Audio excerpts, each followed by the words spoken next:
This is Client 2's training program.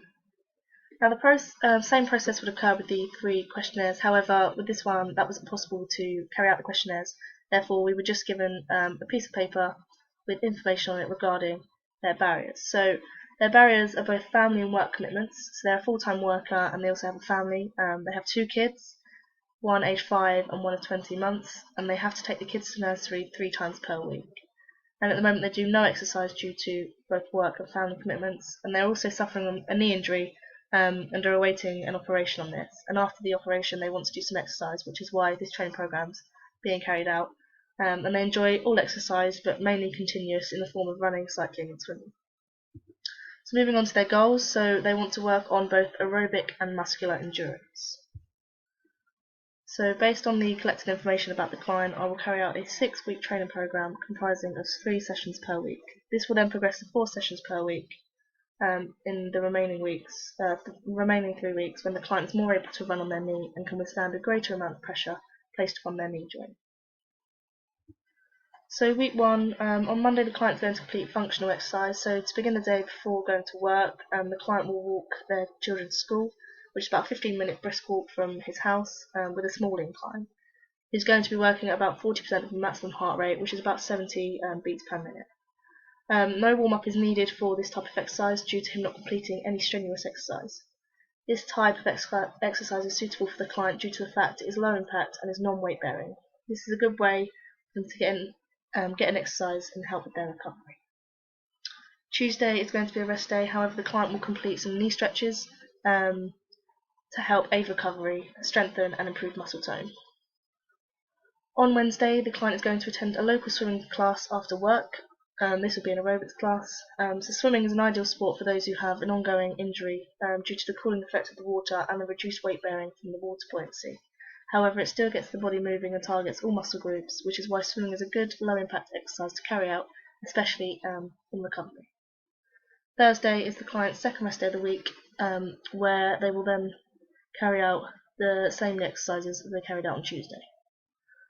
On Friday, the client will carry out a cycling session where he will complete a 30-minute continuous training session working at 60% of their maximum heart rate, which will be around 60 RPM. On Saturday and Sunday, the client will have rest days in which knee strengthening exercises can be completed in order to keep the knee mobile and strengthening it so that greater impact can be used against the knee in future weeks. Moving on to week 2, the client will complete the same routines in week 1 in order to allow enough time for the injured knee to be reintroduced to exercise. It would be silly to put the knee under too much pressure for more intense exercises, as the client is unable to run for at least 2 weeks after the operation. Therefore, there would be no point in adding in any running sessions to the training program until week 3. And it's vital to keep strengthening the knee in order to strengthen the tendons around the joint and strengthen the joint itself. In week 3, the client will begin to incorporate some light jogging into their training program. As 2 weeks have passed, the client is now able to run on their knee, but to avoid injuring the knee again straight after, I will start them off at a very light jog. So probably working around sort of 50% of their maximum heart rate, nothing too strenuous. And this will be carried out through interval training, where they will carry out a 2-minute jog and then have a 1-minute rest period, which involves slow walking. This is just to keep the knee moving without putting a lot of pressure on it, so that it is prevented from seizing up. This routine will be repeated 5 times, therefore lasting a total of 15 minutes. The knee stretching will continue to take place on rest days to continue strengthening the knee, and the rest of the program will follow as normal. However, the swimming will consist of the client carrying out their own individual swimming session involving a 20-minute continuous swim with front crawl. This is because front crawl doesn't require an increased range of movement from the knee, therefore not causing injury. The cycling will progress to a 40-minute session of fartlek training, where they will complete 4 minutes of working at 70 RPM, and then 1 minute of 90 RPM, and then lastly 3 minutes of 40 RPM.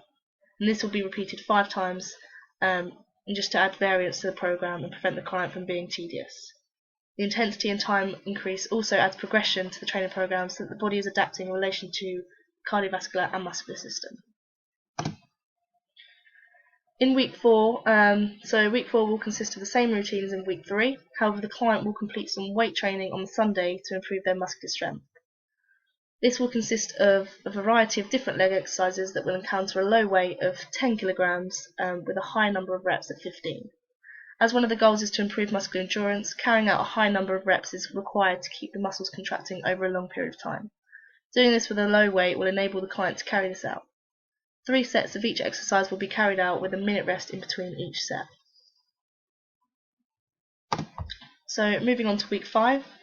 In week 5, the routine will change in relation to its order, just to add some variety to the program and keep motivation levels maintained. So on Monday, the client will carry out a 20-minute swimming session, which will involve interval training. This will involve the client carrying out the breaststroke for 4 minutes, following with a 1-minute rest period, and this will be repeated 4 times. The reason I'm introducing breaststroke into the swimming session is because it uses the knee joint a lot more, as a wider range of movement is being obtained from the bending and the lengthening of the legs. And only 4 minutes will be carried out each time to allow for the knee to get used to the increased range of movement and to prevent overuse of the knee joint. Tuesday will then be a rest day for the client, where they will complete knee strengthening exercises. Wednesday, the client will carry out a 20-minute session of continuous running. The reason I've kept it quite a short session is because this is the first continuous running session I've got the client to carry out. Therefore, I'm not going to push their knee joint to a point where they're in a great amount of pain, so I'll keep it quite a low timing for the session. On Thursday, the client will have their second rest day, where knee strengthening exercises will be completed, and then on Friday the client will carry out the same weight training session as they did in week 4. This will be kept the same for this week, as they have only completed 1 session on it, therefore not needing any progressive routes so soon until week 6. Saturday will be the client's third rest day, which will involve knee strengthening exercises, and then finally on Sunday the client will complete a 40-minute cycling session, which will be in the format of interval training. And this will be made up of 8 minutes of cycling at an RPM of 80, followed by a rest period of 2 minutes. This will then be repeated 4 times. The reason for this is that the client experiences a varying degree of different types of sessions that can be carried out on a bike as opposed to just a couple, and this will aid in maintaining the client's motivation levels as boredom is prevented. As the client isn't far from completing the training program, it is vital to prevent the client from becoming tedious so that they want to finish the program and don't want to give up. Therefore, varying sessions will aid in doing so. And last but not least, we've got week 6. So this is the final week of the training program, which will have the same format as week 5 but with added progressions. So the swimming session on Monday will progress to a 30-minute interval training session, where the client will carry out 5.5 minutes of breaststroke, followed by a 30-second rest period. And this will be repeated 5 times. So this is to ensure that adaptations are still taking place in regards to the cardiovascular and the muscular system. Tuesday will again be a rest day, consisting of knee strengthening exercises. Wednesday's continuous running session will progress to 30 minutes, where they'll be working at a slightly higher intensity of around 70% of their maximum heart rate, so going from 60 to 70, and this will aid in improved aerobic endurance. Thursday is another rest day, which will involve knee strengthening exercises, and Friday's weight training session will progress to a slightly higher weight of 12 kilograms and will progress to a 30-second rest period in between each set as opposed to 1 minute. Saturday is the client's final rest day, which will again involve knee strengthening exercises, and then finally Sunday's cycling session will progress to a 45-minute session of the client working at an RPM of 85 for 10 minutes with a 1-minute rest period in between each cycle, and this will be repeated 5 times.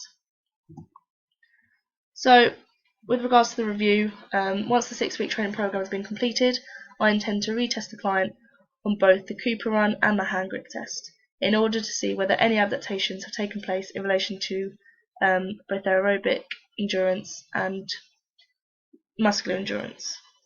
Sorry, it wouldn't be the hand grip test, sorry, it would be the press up test.